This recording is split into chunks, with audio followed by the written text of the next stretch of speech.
Graça e paz, pessoal, tudo bem? Aqui é o Matheus de Oliveira Silva, do canal Em Defesa. Hoje a gente vai falar sobre a lição de número 11, o Pai e o Espírito Santo, da revista da CPAD, ok? Estamos chegando ao fim desse primeiro trimestre, nós já temos o tema do segundo trimestre de 2026, que é Abraão, Isaac e Jacó, heróis da fé, dos quais o mundo não era digno. Mas enquanto não chegamos lá, vamos abordar esse tema interessante, que é um tema intratrinitário. Por que intratrinitário? É um tema que aborda como as pessoas se relacionam entre si e como isso descamba para nós, como eles se relacionam entre eles, nesse caso a primeira pessoa da Trindade e a terceira pessoa, e como essa relação nos afeta, ok? De novo, nós tivemos conjuntos de lições sobre o Filho, conjuntos de lições sobre o Pai, conjuntos de lições sobre o Espírito Santo, e agora nós vamos ter um conjunto de lições de como eles se relacionam, tá bom? E logo no texto áureo nós temos, porque todos os que são guiados pelo Espírito de Deus, esses são filhos de Deus, Romanos 8,14. E eu trago aqui o comentário popular do Novo Testamento, né, William MacDonald, na sua página 445, que ele diz: outra maneira de descrever os verdadeiros cristãos é dizer que são guiados pelo Espírito de Deus. Paulo não está se referindo a casos espetaculares de orientação divina na vida de cristãos eminentes, mas ao que acontece na vida de todos os filhos de Deus. Todos são guiados pelo Espírito de Deus. Tal direcionamento não depende do grau de consagração dos convertidos ao Espírito Santo, mas do relacionamento iniciado no momento da conversão. Então, olha que coisa fantástica. Nós vamos perceber, gente, que todo o capítulo 8 de Romanos faz um paralelo muito interessante. Os eruditos confirmam isso, e é verdade. Nós podemos ver vários paralelos interessantes entre Romanos, capítulo 8, e o contexto de Gênesis, capítulo 3, falando da queda. Então, você tem em Gênesis capítulo 3 o ápice da queda humana, o ápice do homem decidir seguir as suas próprias vontades e não seguir mais a orientação de Deus, dando voz ao diabo e, a partir disso, adquirindo uma natureza corruptível. E em Romanos capítulo 8 nós temos paralelos muito interessantes. Então, em Gênesis capítulo 3, o homem decide escolher a morte. Em Romanos capítulo 8, Deus decide mostrar como é o processo da vida.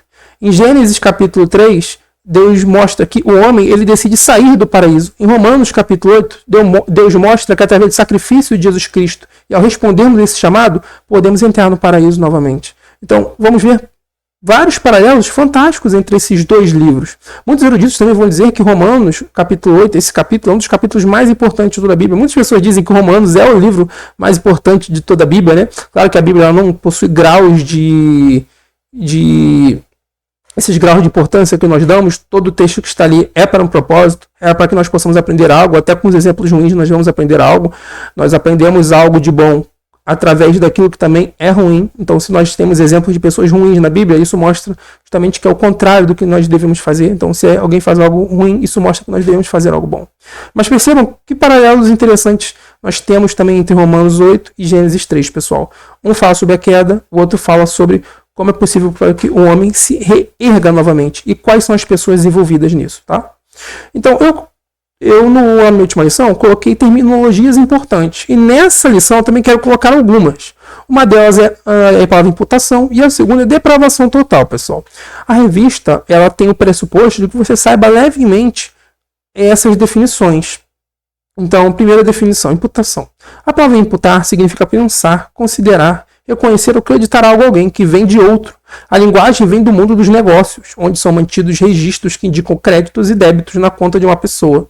Por causa da rebelião de Adão, o pecado e a culpa foram imputados a toda a humanidade, enquanto, ao mesmo tempo, a obediência de Cristo é imputada a todo o seu povo. Então, isso é no Dicionário Bíblico Baker, de Tremper Longman, página 474.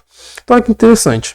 O pecado de Adão a gente também pode chamar isso de doutrina da federação. Adão era o nosso representante federal. Como assim ele era o nosso representante federal? A partir do momento que Adão caiu, é como se todos nós tivéssemos caído também. E a partir do momento que ele toma a decisão de comer aquele fruto, todos os seres humanos também decidiram comer aquele fruto. E a partir disso, a partir da sua escolha, foi imputado a culpa em todos nós. Então, todos nós que estávamos em Adão passamos a adquirir essa culpa também. É importante dizer que nenhum de nós vai ser condenado por recebermos a imputação da culpa de Adão. O que nós recebemos através da queda de Adão é a natureza pecaminosa.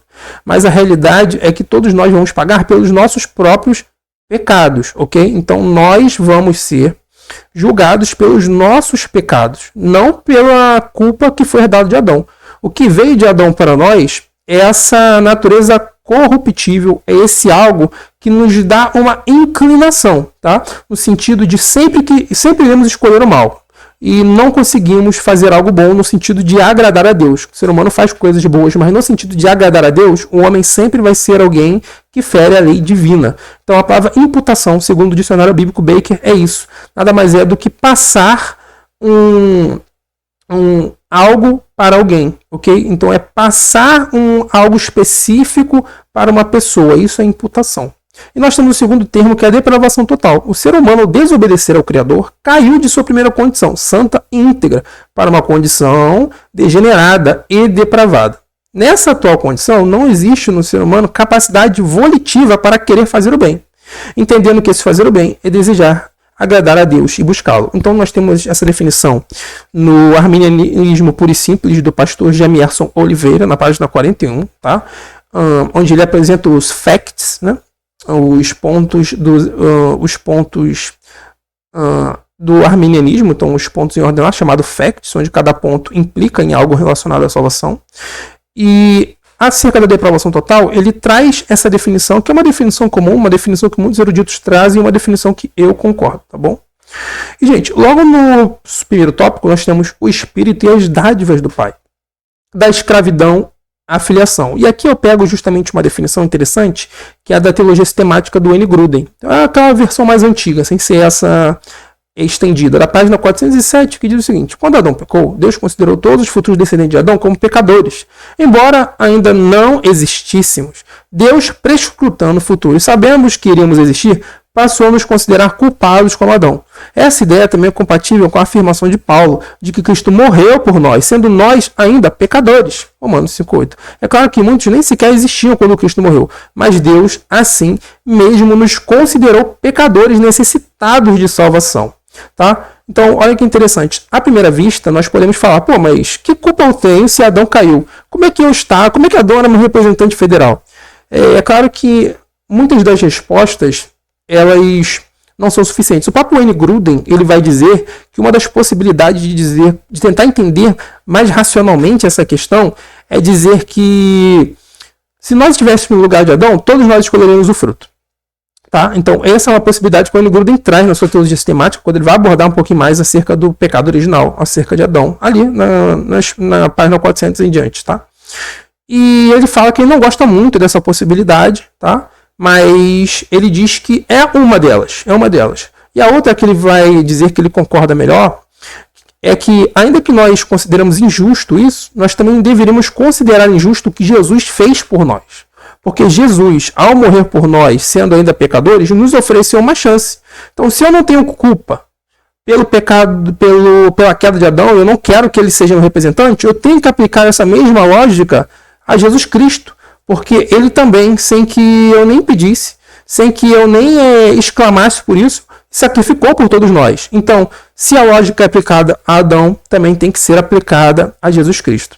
Outros exemplos que nós poderíamos dar, que são concepções imagéticas, nada mais são do que um exemplo do barco. Adão, nessa concepção imagética, era o nosso capitão, então todos nós estávamos nessa embarcação, e a partir do momento que o capitão toma uma decisão errada, o barco afunda, e todos os que estão no barco, que nesse caso somos nós, a humanidade, afundamos também. Então, todos os que estavam no barco acabam sofrendo pela decisão errada do seu capitão. Okay? Uma segunda concepção imagética seria do presidente. Um presidente, quando ele vai declarar guerra a um país, não é o presidente que vai para a linha de frente. É só o presidente que vai para a linha de frente? Não. Quando o presidente fala assim, olha, agora esse país está declarando guerra, todos os integrantes do país, nesse caso vamos imaginar da nação brasileira, se o presidente fala assim, hoje o Brasil declara guerra, o que ele está dizendo? Que todo esse país agora é inimigo de um outro. Ok? Então Adão, que era o nosso presidente, quando decide desobedecer o Criador, ele está literalmente fazendo guerra contra o Criador. E todos aqueles que são da sua nação, nesse caso nós, humanidade, que estávamos representados nele, também estamos em guerra contra o Criador. Então essas são concepções imagéticas que, ainda que imperfeitas, nos auxiliam para que possamos entender melhor essa questão, tá bom, pessoal? Então Então vamos continuar um pouquinho mais aqui. Sobre o subtópico 2, né, nesse caso 1.2, da rebeldia filho legítimo, eu botei alguns tópicos que eu considero interessantes. Todos, por sermos pecadores, somos transgressores da lei de Deus. Então, Gálatas 3.13, não sei se no meu roteiro eu coloco esse texto, coloco sim. Cristo nos resgatou da maldição da lei, fazendo ele si próprio maldição em nosso lugar, porque ele está escrito, maldito todo aquele que for pendurado em madeiro. Então nós vamos ver diversos eruditos que abordam acerca do madeiro, que é a maldição que esse madeiro é. Então nós temos diversos historiadores gregos dizendo o quão era aberrante o sacrifício da cruz, o quão era aberrante, a pena por morte em cruz, mas todos nós somos pecadores porque somos transgressores da lei de Deus. O que significa? Que nós não conseguimos passar de 10 regras básicas. Não tem uma pessoa que consegue cumprir os 10 mandamentos. Não tem uma única pessoa que pode sair de casa e falar assim, hoje eu não vou pecar. E a lei, a única coisa para que ela serve é mostrar o quanto nós somos miseráveis. Nós não conseguimos passar dessas regras. Então, o que nós podemos fazer? Que é confiar no sacrifício de uma única pessoa que é santa, de uma única pessoa que é verdadeira, de uma única pessoa que não pode errar, esse é Jesus Cristo. E ele, que sim, passa em todos os parâmetros da lei, morre em nosso lugar. Então, é aquela velha analogia que eu gosto muito, se não me engano, foi Norman Geisler que trouxe essa analogia. Deus, toda vez que você peca contra Deus, você está cometendo um pecado de consequências infinitas, porque Deus é um ser infinito. Então pense comigo, você mente contra Deus. Como é que você vai suprir agora essa mentira? Como é que você vai poder chegar para Deus e ter as condições de ser de acordo com o seu parâmetro moral? Você não tem essa capacidade. Não tem como eu chegar para Deus e falar assim, Senhor, eu consigo cumprir todos os requisitos necessários para que o Senhor me considere santo. Nós temos que perceber que o parâmetro de santidade de Deus é a dele próprio, e ele é infinitamente santo. Então, todas as vezes que eu cometo uma ação, como uma mentira, um pecado, estou cometendo uma ação de consequências infinitas, porque isso fere contra o caráter de Deus. Então, o único jeito de nós podermos receber uma oportunidade é Deus mandando uma outra pessoa que tivesse um salário infinito para pagar a dívida infinita. Então, todas as vezes que nós pecamos contra Deus, nós cometemos um pecado de consequências infinitas. Nós estamos criando uma dívida infinita, da qual nós não temos um padrão suficiente para poder suprir essa régua de Deus. Então, o único jeito é Deus mandando uma outra pessoa da mesma natureza que ele, que também é um ser infinito, que tem um salário infinito para pagar essa dívida infinita do próprio Pai. Então, quando nós vamos para Jeremias, capítulo 17, versículo 9, nós vamos ver aquele texto, enganoso é o coração, mais do que todas as coisas, desesperadamente corrupto, quem o conhecerá?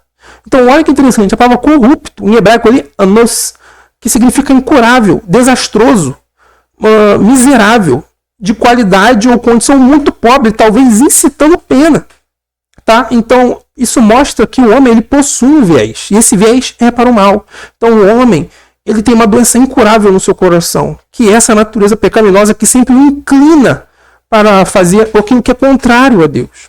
Tá? E nós vamos ver que desde que nascemos fazemos o que é contrário a Deus.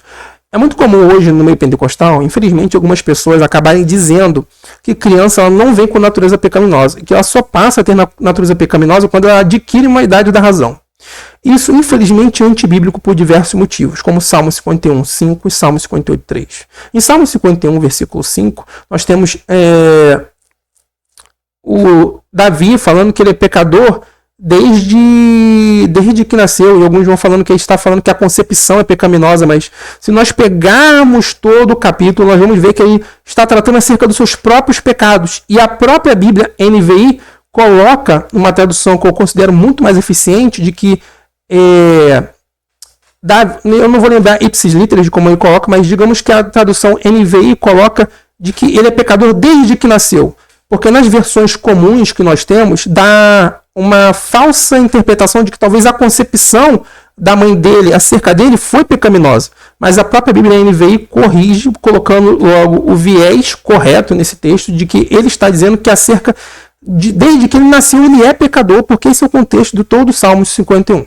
E no Salmo 58, versículo 3, vai dizer que os ímpios já nascem proferindo mentiras. Mentem desde que nascem. Então são textos que mostram que nós já nascemos com uma natureza pecaminosa.